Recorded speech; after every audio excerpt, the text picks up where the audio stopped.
മരുന്ന് കമ്പനികൾ aggressive marketing എന്ന് പറഞ്ഞൊരു മാർക്കറ്റിംഗ് ടെക്നിക്ക് തന്നെ കൊണ്ടുവന്ന ആൾക്കാരാണ് കേട്ടോ.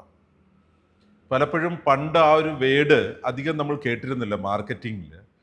മെഡിസിൻ കമ്പനികളാണ് നമുക്ക് അങ്ങനെ ഒരു കാര്യത്തെ പരിചയപ്പെടുത്തിയത്. പല ആരോപണങ്ങളും അതുമായിട്ട് ബന്ധപ്പെട്ട് ഇൻഡസ്ട്രിയിൽ നിൽക്കുന്നുണ്ട്. മരുന്ന് കമ്പനികൾ ട്രീറ്റ്മെൻറ്റിനെ കൺട്രോൾ ചെയ്യുന്നു, എങ്ങനെ ട്രീറ്റ് ചെയ്യണം ഡോക്ടേഴ്സ് എന്ന് മരുന്ന് കമ്പനികൾ ഡിസൈഡ് ചെയ്യുന്നു എന്നൊക്കെ പറഞ്ഞിട്ട് അതിൻ്റെ പാർട്ടായിട്ട് ചില സമയത്ത് അവർ മരുന്നിന് ദൗർലഭ്യം ഉണ്ടാക്കും, മറ്റു ചില മരുന്നുകളെ പ്രൊമോട്ട് ചെയ്യും.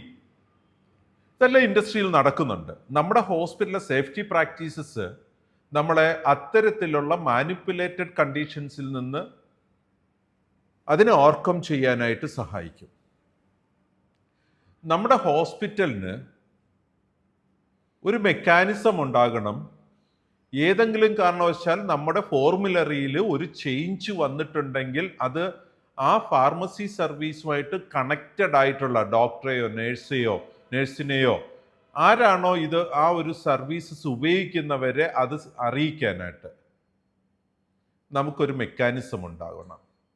അതുപോലെ തന്നെ നമുക്കൊരു അഡ്വേഴ്സ് റിയാക്ഷൻ ഉണ്ടായ മെഡിസിൻ റീകോൾ ചെയ്യുന്നുണ്ടെങ്കിൽ അത് ഇൻഫോം ചെയ്യുന്നതിന് കൃത്യമായ ഒരു സിസ്റ്റം ഉണ്ടാവണം.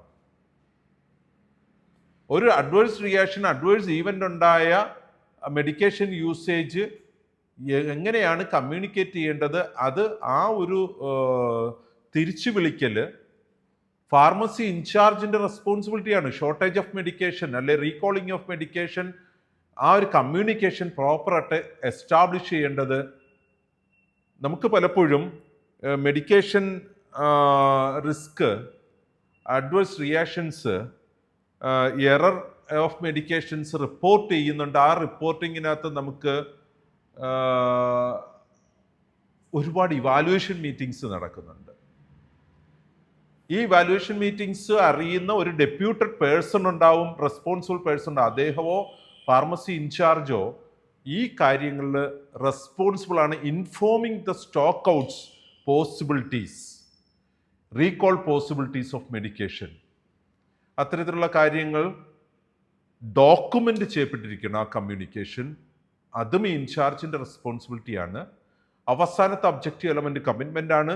MOM ആദ്യത്തെ സ്റ്റാൻഡേർഡിൽ MOM 1E, the organisation has a mechanism to inform relevant staff of key changes in pharmacy services and medication management to ensure uninterrupted and safe care of medication.